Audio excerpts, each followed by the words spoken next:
You're walking through a crowded room and catch a glimpse of someone quickly slipping an object into their coat pocket. Almost instantly, your brain flags the action. They're stealing. We make these snap judgments constantly. We usually excuse them because the thought stays locked inside our own heads. As long as we don't say it out loud or confront the person, it feels like a victimless event. But Prophet Muhammad categorized this type of baseless suspicion, known in Arabic as zan, as the most false of speech. It raises a difficult question. How does a silent, invisible thought qualify as a spoken lie? Islam treats a person's honor, their maruah, as a fundamental right.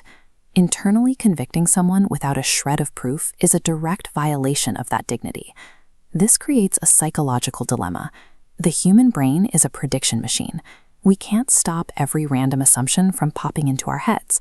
We need to know the exact millisecond where a biological instinct becomes a moral failure. To define this boundary, the scholar Imam al-Ghazali mapped human thought into two distinct categories. First is lintasan hadi, the passing whisper. These are involuntary, fleeting thoughts that flash across the mind and disappear. Because they are outside our control, they are forgiven. The danger lies in the second category, kapusan hadi, the verdict of the heart. This is when you consciously choose to believe the whisper. This is the moment zan takes root. The fault lies in the arrogance of playing judge and jury in your own mind, handing down a conviction without ever seeing the evidence. Surah al-Hujurat provides an architectural blueprint of how these internal verdicts cause a society to collapse. It begins with the command to avoid much suspicion. The text identifies a psychological reality. Once you decide someone is guilty, it creates a mental itch that demands validation. Driven by confirmation bias, you can no longer view that person neutrally. You start filtering their every move, looking for any detail that confirms your baseless verdict. This forces the second domino to fall, tajassus, or spying. You move from passive thought to active investigation, searching for hidden faults or digging through their past to justify your prejudice. A silent, invisible thought has successfully weaponized your behavior against a member of your own community. This search for evidence leads to an inevitable result. You will either find a minor fault to exploit, or your mind will invent one to satisfy the initial suspicion. Once the proof is found, the final domino falls.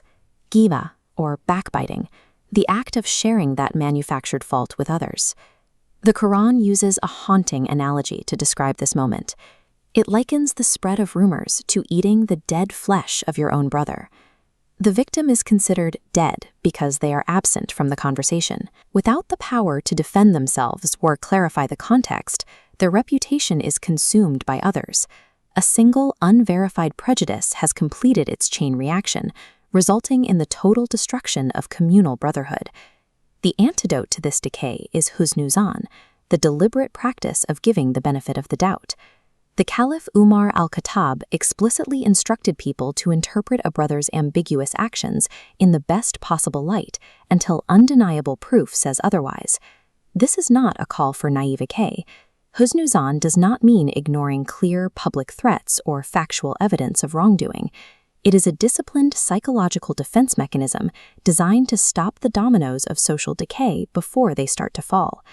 Refusing to entertain baseless suspicion is the primary act that preserves the safety and fabric of a society.